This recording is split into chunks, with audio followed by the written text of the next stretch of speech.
These are some of the celebrities who have owned Vigangu and then have turned around and donated them to museums. I didn't know a lot of these people, so if you don't know who they are, I'm not surprised. I didn't either. Some I knew, some I didn't. Andy Warhol, of course, the famous pop artist, had several Vigangu in his estate when he died that were auctioned on Sotheby's. Shelley Hack owned several of the statues that she donated to a museum. She's one of the Charlie's Angels. And Dirk Benedict, I guess, is in Star Wars. I don't watch those programs, but that's what I'm told. Linda Evans was one of the major characters in the Dynasty series from many years ago. Gene Hackman, I think probably everybody is familiar with. And the actor who donated both of Katana statues, who owned both of Katana statues and then donated one to Illinois and one to Hampton University, is this actor Powers Booth, who, again, I had never heard of, but I have a brother who lives in LA and he told me about him. Apparently, he's most well known for playing the lead figure in the movie creation of the Jonestown, Guyana cult. If any of you remember that, back in the 80s when several dozens of people committed mass suicide. And a movie was made of that. He played the cult figure.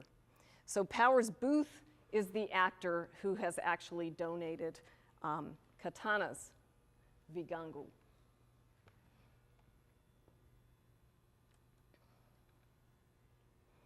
So,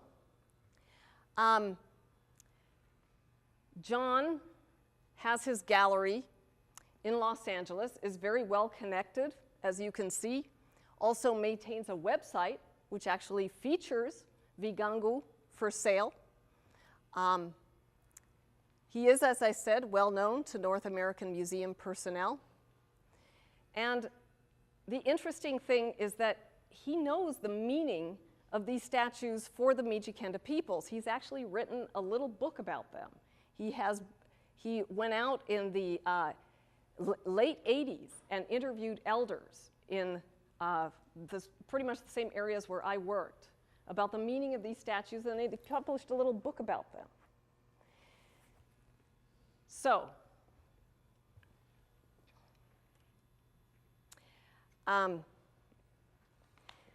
the problem is that what John is doing is not directly illegal, because John is purchasing the statues from these antiquity shop dealers down by the Kenyan coast.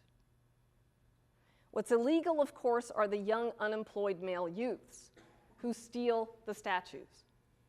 And in 2001, we went to Kenya and we interviewed over 40 families from throughout the territory of the Mijikenda to find out how active is the stealing of Vigangu still today.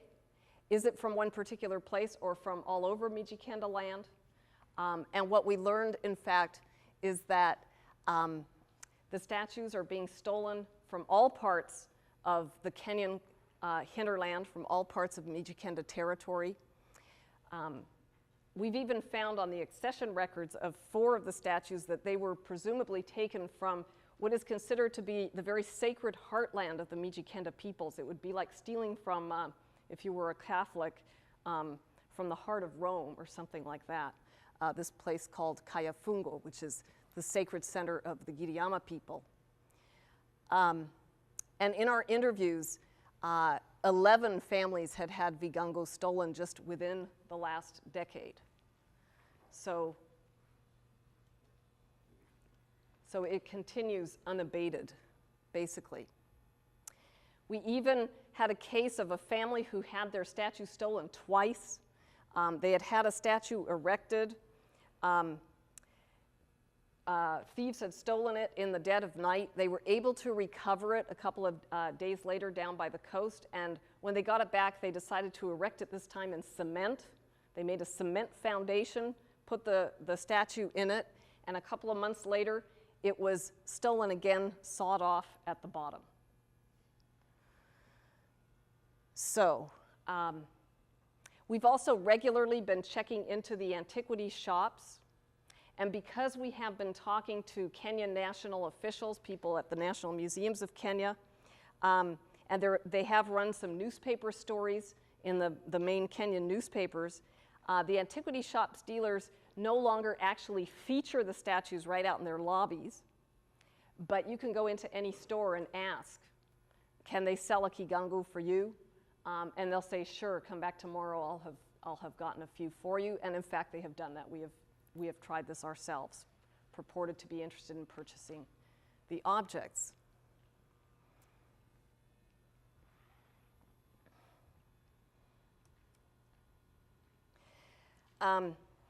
Just want to give voice to the elders of the Mijikenda and how they feel about the theft of their statues. One Gohu member said, "Vigangu thieves have deprived us of our blessings, our health, and desecrated our customs." Another, a younger person, "Vigangu thieves are a curse to our culture. They put money as a priority over cultural values." And when we asked elders what should be done if a kigangu thief is caught, they said that they should have to repay the costs of erecting the kigangu, they should be put in jail, and they should also pay a fine to the elders, which is typically what's done if some kind of social or moral breach is made.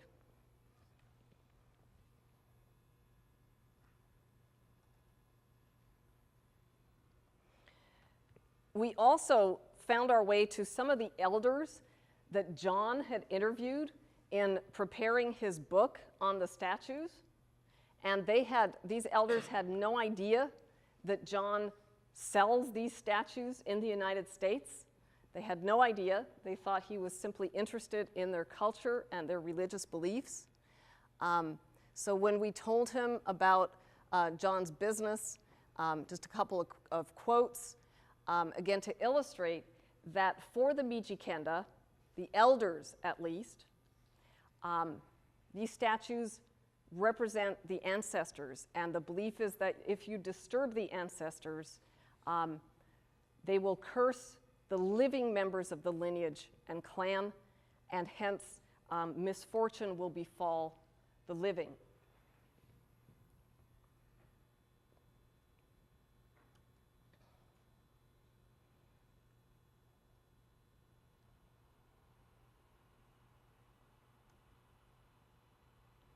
Okay, well, the Mijikenda people themselves are being as proactive as they can be with their limited resources.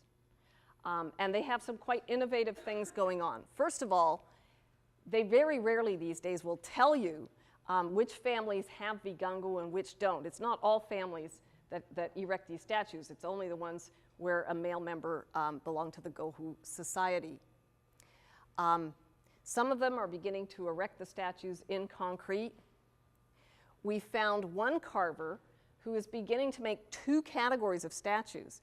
One that's more crudely carved for sale to tourists, and then another one that's supposed to be the real ones, the ones that are consecrated and made for use for this purpose of representing the ancestral spirit. But in doing so, again, as an anthropologist, he's creating a new conceptual distinction between kind of authentic and inauthentic statues. As I mentioned, Kenyan officials are becoming aware of what's happening with Vigangu, and they are calling for a halt to the theft and sale of Kenyan artifacts and them leaving the country, including Vigangu, but so far it's not illegal to do so.